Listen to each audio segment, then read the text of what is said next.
Assalamualaikum warahmatullahi wabarakatuh dan selamat pagi pada murid-murid tahun 6 SK Kampung Kota.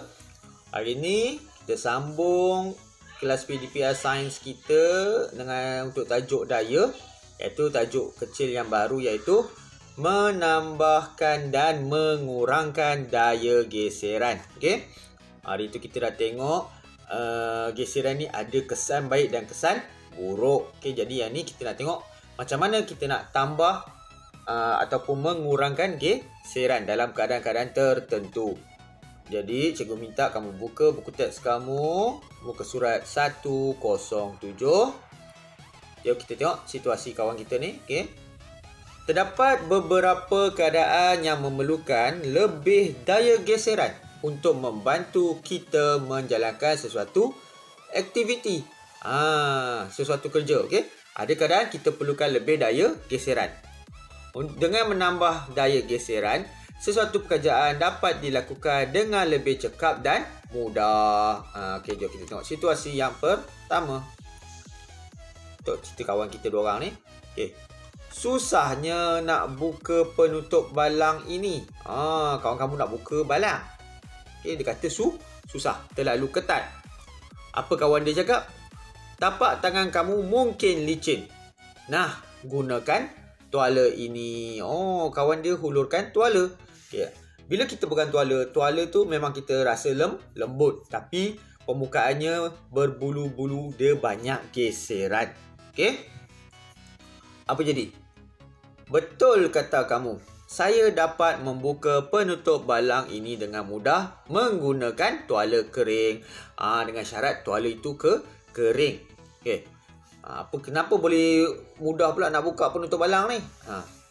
Tentulah ini kerana penggunaan tuala kering menambahkan daya geseran pada permukaan penutup balang berbanding dengan hanya menggunakan tapak tangan kamu yang licin. Okey. Dia sebenarnya geseran ni dia bertambah bila permukaan tu ada banyak permukaan yang kasar. Okey? Bukan licin. Okay, cuba kita tengok jari kita ni. Kalau kamu tengok tapak tangan kamu, jari kamu ni sebenarnya terdapatnya bentuk cap jari.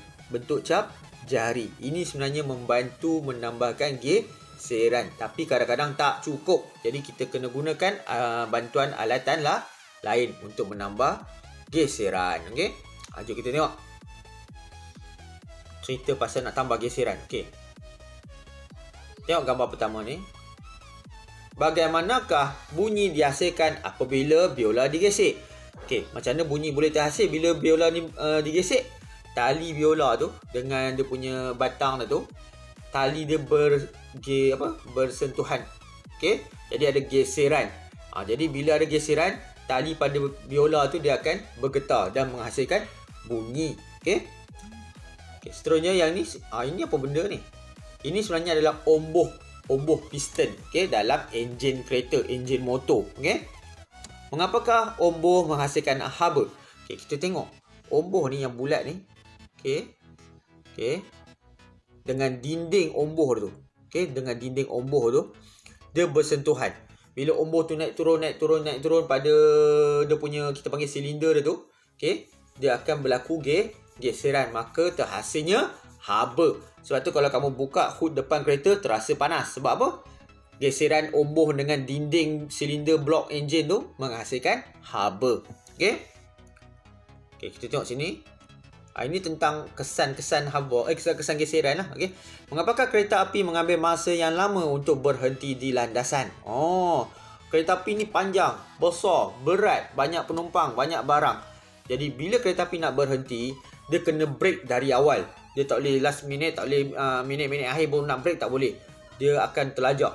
Okay, sebab tu dia kena break awal-awal supaya dia boleh perlahan-perlahan sehingga sampai ke stesen yang dia nak berhenti. Okay. Kita tengok seterusnya ni. Mengapakah gelas kaca yang berisi air sejuk boleh bergerak sendiri apabila diletakkan di atas meja kaca? Pernah tengok tak? Okay, cikgu pernah tengok. Kamu ada gelas air, lepas tu ada ais. Kemudian kita letak atas permukaan kaca. Kamu letak lama-lama kan, tiba-tiba gelas tu boleh bergerak sendiri. Dia boleh ke tepi sendiri. Okay? Bukan sebab hantu. Bukan sebab makhluk halus, tapi sebab berlakunya kamu belajar tahun 5, berlakunya proses kondensasi di luar cawan tu. Air tu dah berkumpul bawah cawan, jadi dah berlaku kurangnya geseran pada permukaan meja kaca dengan dasar gelas kaca. Jadi berlakunya pengurangan geseran, sebab tu dia boleh bergerak. Okey. Jom kita tengok macam mana kita nak tambah geseran. Bagaimanakah kita dapat menambahkan daya geseran dalam aktiviti seharian? Okey. Ini dia. Macam mana kita nak tambah? Pertama, penggunaan pelapik anti gelincir. Okey, pernah tengok tak benda ni? Selalunya dekat toilet. Okey, masa contoh kamu pergi pasar raya, okey, dekat tandas awam adanya mereka letak pelapik anti gelincir ni, okey. Dapat menambahkan daya geseran pada permukaan lantai yang basah. Okey, kenapa nak tambah geseran? Supaya kamu tidak tergelincir ketika berjalan di dalam bilik air. Okey. Dekat surau pun ada, okey. Toilet surau. Tempat ambil semayang, okey. Okey, seterusnya tengok yang kasut ni. Tapak kasut yang bercorak dan kasar dapat mengelakkan kita daripada tergelincir semasa berjalan atau berlari. Okey, awal tahun beli kasut baru. Tengok tapaknya penuh dengan corak, penuh dengan bunga. Okey, bunga tapak kasut. Untuk menambahkan geseran supaya kamu tidak tergelincir. Lepas tahun pakai, coraknya dah mula hilang. Sebab apa kita belajar kesan geseran hari tu? Okey, kerana geseran menghauskan permukaan. Jadi dia akan jadi makin licin. Jadi kalau kamu nak tambah geseran, gunakan tapak kasut yang coraknya masih banyak. Okey, masih tebal. Okey. Okey, cara seterusnya nak menambahkan daya geseran. Okey, ini mungkin kamu dah tak jumpa benda ni. Pelapik tertikus ni. Zaman cikgu dulu ada. Okey, dia untuk kita letakkan mouse untuk komputer tu lah. Okey, tertikus tu. Pelapik tertikus dapat menambahkan daya geseran pada tertikus dan membolehkan pergerakan tertikus mudah dikawal. Supaya tak pergi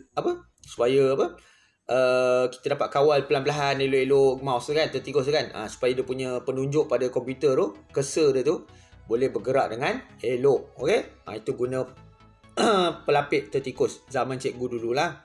Zaman sekarang dah tak ada dah guna tu. Okey. Seterusnya. Ini penunggang motosikal. Suka bergaya ke atau memang kena pakai? Jom kita tengok. Corak pada permukaan sarung tangan menambahkan daya geseran dan memudahkan objek dicengkam. Okey.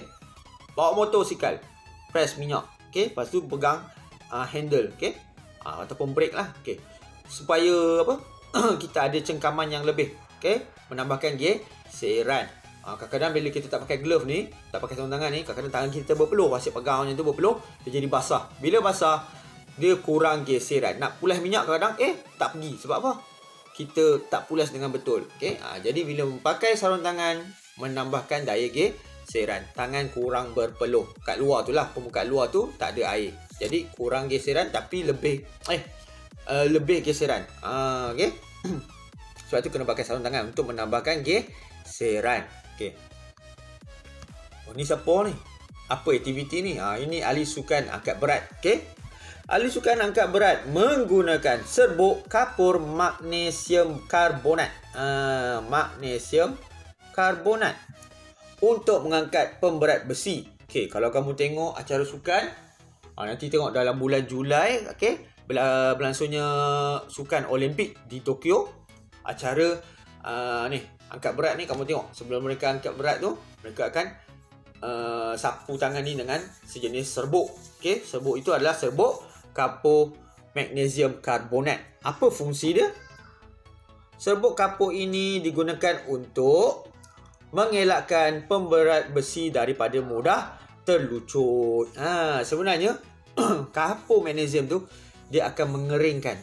Okey, mengeringkan tangan kamu supaya tidak basah. Jadi kamu ada cengkaman, kamu ada geseran yang banyak pada pemegang besi, pengangkat besi itulah. Okey.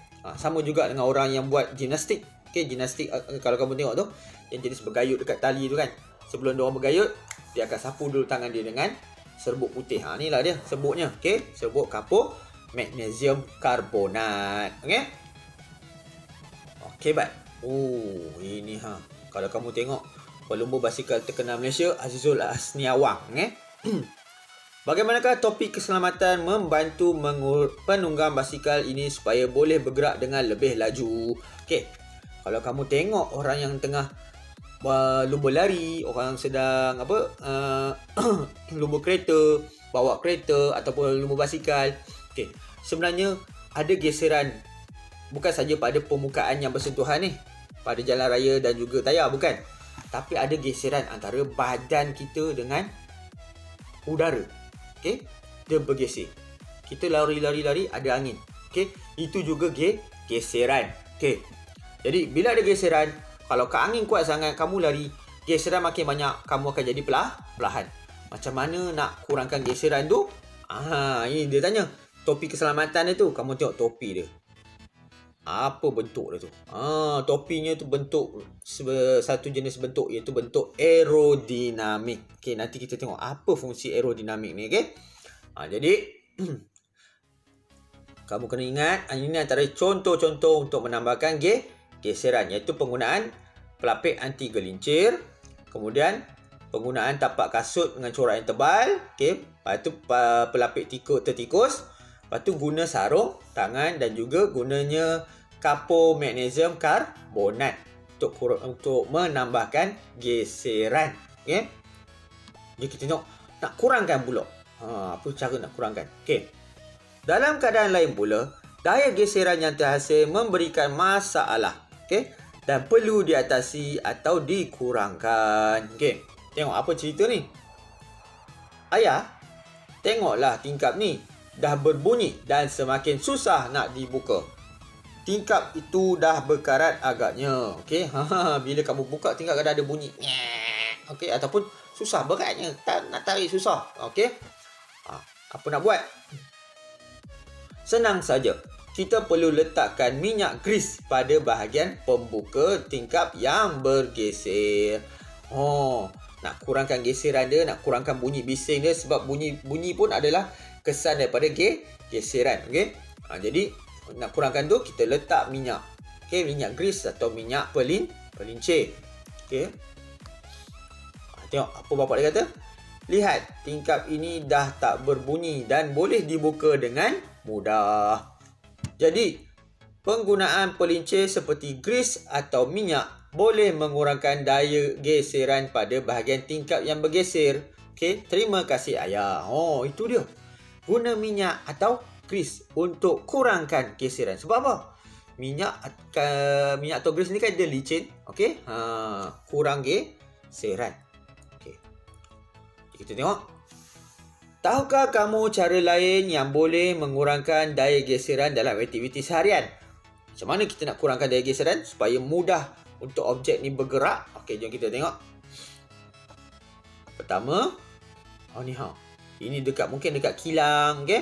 Ataupun kamu pergi Tesco, kamu pergi Aeon, tempat kaunter nak bayar tu, ada satu track. Okey, kamu letak barang tu bergerak kan? Ni dah kita tengok apa yang digunakan. Penggunaan penggolek dan roda mengurangkan daya geseran dan memudahkan pergerakan objek.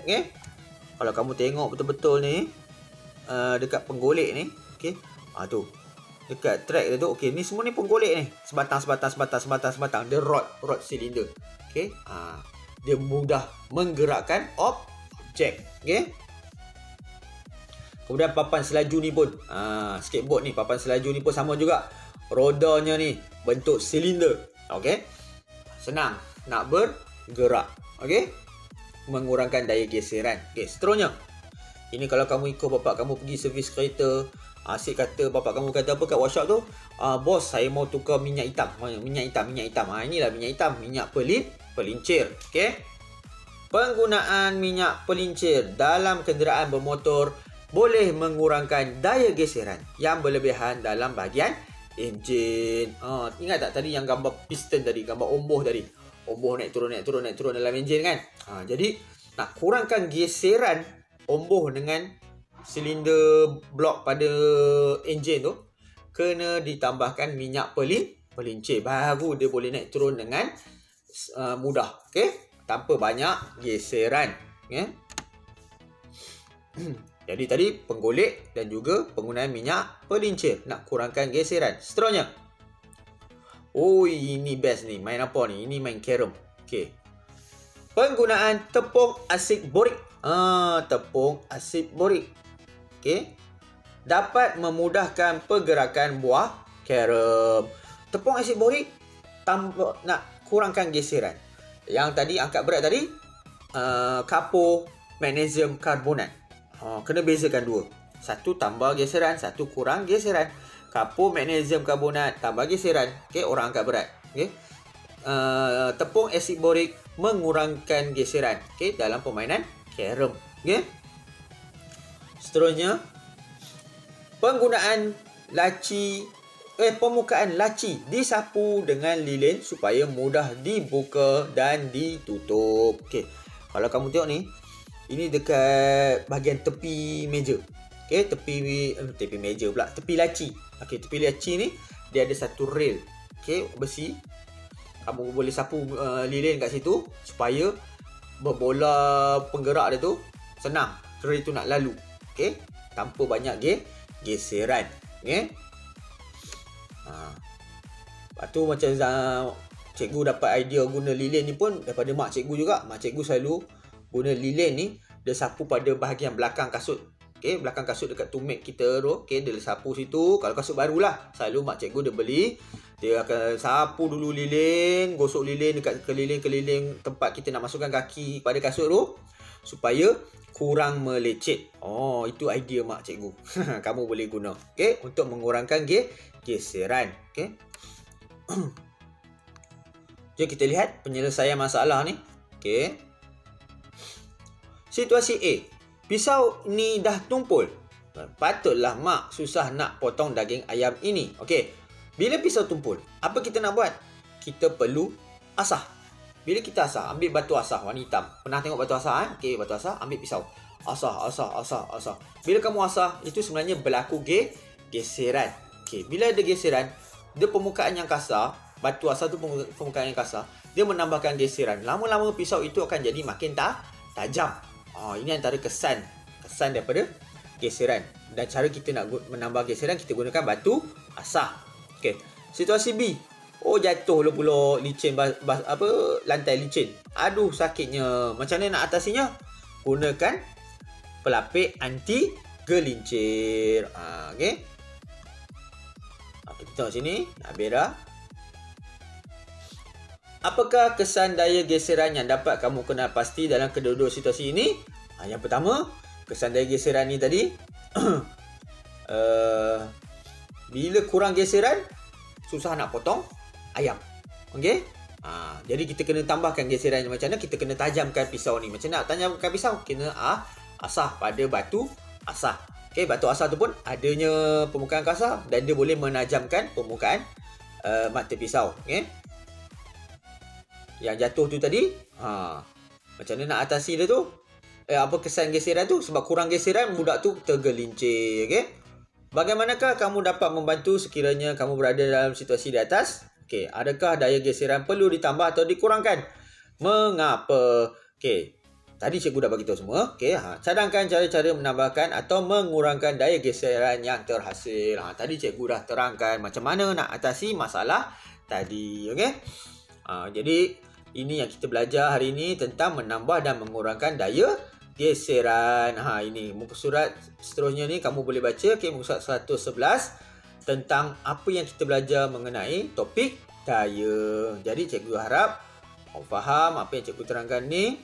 Okay, kita jumpa lagi di kelas yang seterusnya nanti. Okay, Assalamualaikum warahmatullahi wabarakatuh. Okay, bye.